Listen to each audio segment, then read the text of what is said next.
developmental competence management. I'm going to talk about what is it and why do I think it's important for light rail. So, in order to talk about what it is, we need to understand that over the course of time, competence management has kind of been split into two camps. You can kind of do it in a compliance-based way, or you can do it in this developmental way. And these are categorized by this chap being, firstly, somewhat unhelpful, and secondly, somewhat helpful. That's what those little pictures are supposed to signify.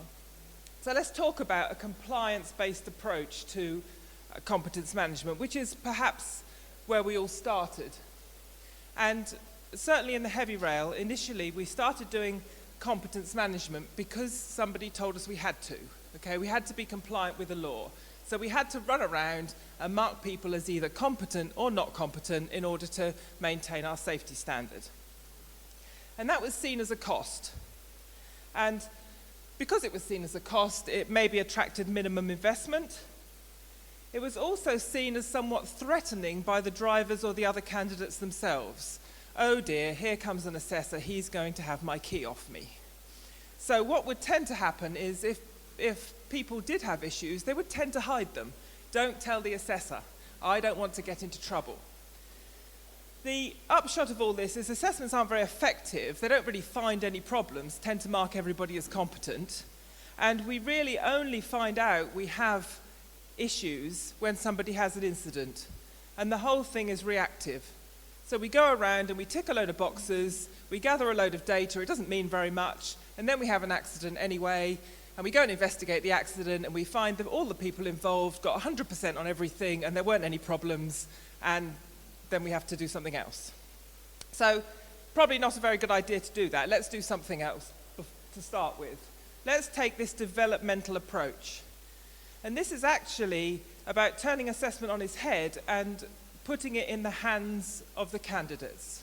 So if you tip up to a driver and you ask him, certainly 5 years ago you asked him, who is responsible for your competence? What do you think they will say? My line manager. Okay, I suggest to you that's the wrong answer. The right answer should be me.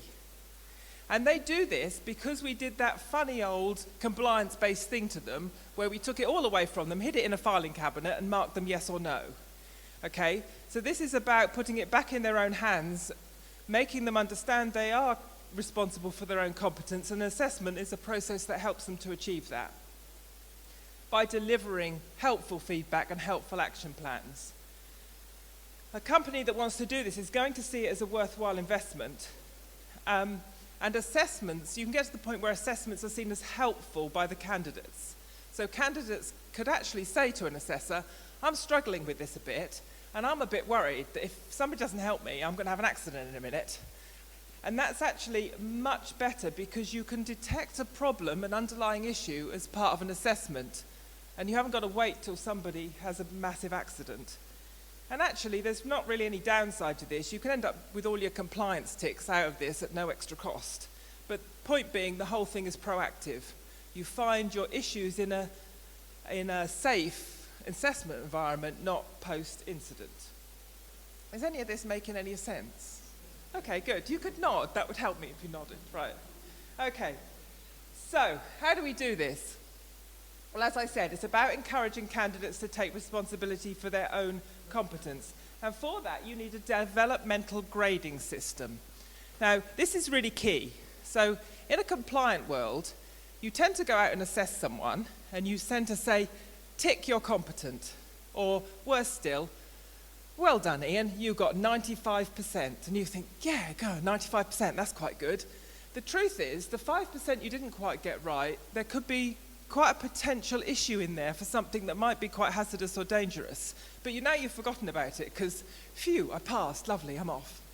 So we don't do that. What we do is we break the criteria down to performance criteria, just as you do in the other system, and then you mark each of the criteria on some sort of developmental scale. We use traffic lights, but quite frankly, you could have any number of scales and colours and names that you liked. In our world, red means we identified some sort of serious development need. Amber means maybe there was a bit of hesitation, a bit of lack of confidence. Green means they knew what they were doing, tick. And double green means they went over and above in some way. Now, instead of my friend Ian here getting 95%, he's now got 27 greens and 1 amber. And that's much more helpful because you could ask him, so Ian, what do you think you should do about that amber? What would help you? And now that person has got something they can take away and use to make themselves better, I assert. But they're still competent. Even reds don't necessarily mean the person's not competent to do the job. It means they have a development need. So in order to do this well, assessors need to behave a little bit differently. They need to plan their assessments. They need to look at previous assessments. They need to think about whether their candidates have got any development actions from previous assessments or whether they've had any incidents. They need to ask their candidates what they need help with. And at the end of assessments, they need to write action plans collaboratively, easy for me to say, with their candidates. There's no point imposing action plans on people. It's much better to say, what do you think we should do about this? What do you think you should do about this? They're much more likely to do it. And crucially, the whole process needs to be open. There's no good assessing people, giving them marks, and then hiding all of that away in a filing cabinet. They need to be able to see it. They need to be able to take ownership of it. So, let's talk about why a company might want to do this, because there are some genuine benefits here. It's not actually about running around and being nice to people, which somebody accused me of last time I presented this. I mean, it's no harm in being nice to people, but it's not what it's about. It's actually about improving performance of all of your candidates. They're motivated to improve because they own their own competence, and they're motivated to perform well. Because actually, people don't come to work wanting to have incidents, okay? They actually want to be able to do their jobs properly. Well, some do, but that's a bit of a different problem. You get improved visibility and you get some confidence through this process. So if you go around doing compliance-based assessment, all you get is a load of ticks. It doesn't mean anything. If you assess people in a developmental way, you end up with some data that means you actually know something about the competence level of your workforce. I assert that's interesting data. You will see a reduction in incident rates because you will discover problems that people have, underlying problems during assessment. You don't have to wait for them to have bad outcomes.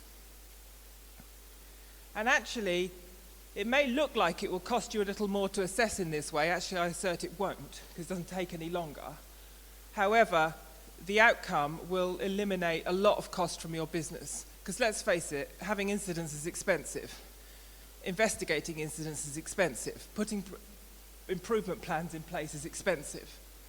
Okay. So, I haven't said anything about light rail yet. And everything I've talked about could well apply to pretty much any industry. But why do I think this is important for light rail? Well, let's talk a minute about heavy rail. And in fact, since I've started working with some of the light rail companies, there's this a bit of a thing going on, I observe, where a load of people will say, we're really like heavy rail, we should learn lessons from them. And then a load of people go, actually, we're really like bus drivers, we should learn a load of lessons from them. So I'm going to talk about that for a minute. Heavy rail, we do competence management in heavy rail. It's a high-speed environment. It's got a dedicated infrastructure. There's good vehicle separation. You don't get people with pushchairs on railway lines very often. And there's quite a lot of automated tools for protection and safety management. At the other end of the spectrum, buses. Okay, buses operate at much lower speeds most of the time. They do run in a shared infrastructure. There is no vehicle separation, but awareness is high. If you're driving a car or riding a bike, you're not very surprised to see a bus, okay? Now, I say this because the first time I drove a car through Sheffield, I didn't grow up anywhere where we had a tram system. The first time I drove a car through Sheffield, there was a bloody great tram in front of me, and I'm thinking, Now what do I do? So, light rail is different. Sometimes it's fast, sometimes it's slow. It operates in this mixed infrastructure, but in a lot of the places there isn't very good vehicle separation, and we do have this line of sight driving. And people are a bit surprised to see trams unless they live there. Okay, if you live in Manchester, you're not very surprised to see a tram. If you live in Reading, you're really surprised to see a tram, and I think that's important. Now, what all this means is, for competence management, in that middle sector of light rail, your drivers in particular and other staff have got a different set of problems to deal with than they would in a heavy rail environment or in a bus environment. Do we all know about Swiss cheese? Hooray! Yay! So, in a light rail environment, I can test that this final layer of cheese is your driver. And any little hole that driver has in their capability is an active failure, an accident waiting to happen in many ways. And developmental competence is a really good tool for finding these active failures. Find them in assessment, don't find them after an incident. Now, that slide says driver, but that could equally be a controller or anybody else. This is not special to drivers any more than it's special to light rail or heavy rail. Human error is implicit in everything we do, and finding it is really important. So, if we want to start doing this, how can we start doing it? Well, ideally you need to do this with an electronic competence management system. You can change behavior and still do it on paper, but then you're not really capturing the data, so you're not going to get the major value from it. If you capture all this data about the way in which people are competent and what they struggle with, you can do a lot to improve your business. You can ask yourself, what are the 5 things that my drivers find most difficult? And then you can think, maybe I need to put some vigilance devices in place. Maybe I need to improve my training program, whatever it is. You've got some data. You can improve your assessor's performance, because you can't expect your candidates to start behaving in a developmental way if your assessors don't. And you will inevitably have to do some assessor retraining. If your assessors work in a compliance-based way, they won't suddenly overnight understand how to be developmental. So, you need an electronic competence management system. Well, you lucky people, we've got one of those. We have a thing called the AssessTech competence management system. There are other competence management systems on the market. This one is an online web-based system. You access it via a standard browser. There's a few apps to let you do things where there isn't an internet connection, like conduct an assessment. And it comes with a load of optional modules because we've expanded it to cater with different aspects of competence management. So initially people tend to start with the base in the assessment module, and then they move into other things. But quite interestingly, bottom right, we do have a module for inspection, which is actually all about capturing risk and connecting that to competence data, which was something Laura was talking about earlier. So just a brief word about how you would assess with an electronic assessment module.